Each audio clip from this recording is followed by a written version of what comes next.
ზურაბ-ჟვანიას სახელობის სახელმწიფო ადმინისტრების ბოლნისის რეგიონულ ცენტრში სახელმწიფო ენის ინტენსიური კურსის წარმატებულ კურსდამთავრებულებს სერტიფიკატები გადაეცათ.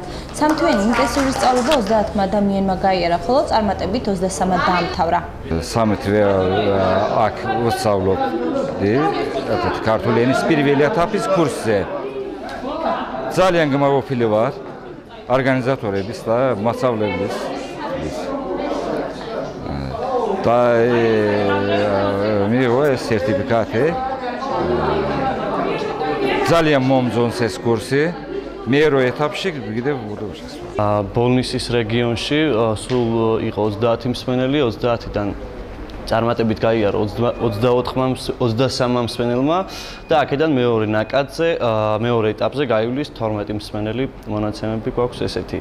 სახელმწიფო ადმინისტრების სკოლამ ვიდეო კოლაჟი აჩვენა, სადაც აღწერილი იყო სკოლის მოღვაწეობა. მისი პრიორიტეტია ეთნიკური უმცირესობებით კომპაქტურად დასახლებულ და მაღალმთიან რეგიონებში საჯარო მომსახურეთა გადამზადების გზით კვალიფიკაციურ კადრების დეფიციტის დაძლევა.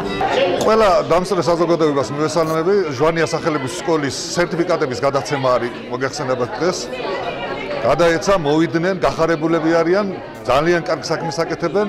გამომდინარე აქედან სულ ყველას ვილოცავთ. ზურაბ-ჟვანიას სახელობის სკოლა ბოლნისში სახელმწიფო ენის შესწავლის მეორე ეტაპს იწყებს. მისი მიზანია ხელი შეუწყოს სახელმწიფო სტრატეგიის განხორციელებას, რომელიც ადგილობრივი თვითმმართველობის ორგანოებში ადგილობრივი თვითმმართველობის მიერ მართულ სამეწარმეო და არასამეწარმეო იურიდიულ პირებში აღმასრულებელი ხელისუფლების დაწესებულებათა ტერიტორიულ ორგანოებში საჯარო სამართლის იურიდიულ პირებში დასაქმებულ პირთა გადამზადებას და კვალიფიკაციის ამაღლებას ითვალისწინებს.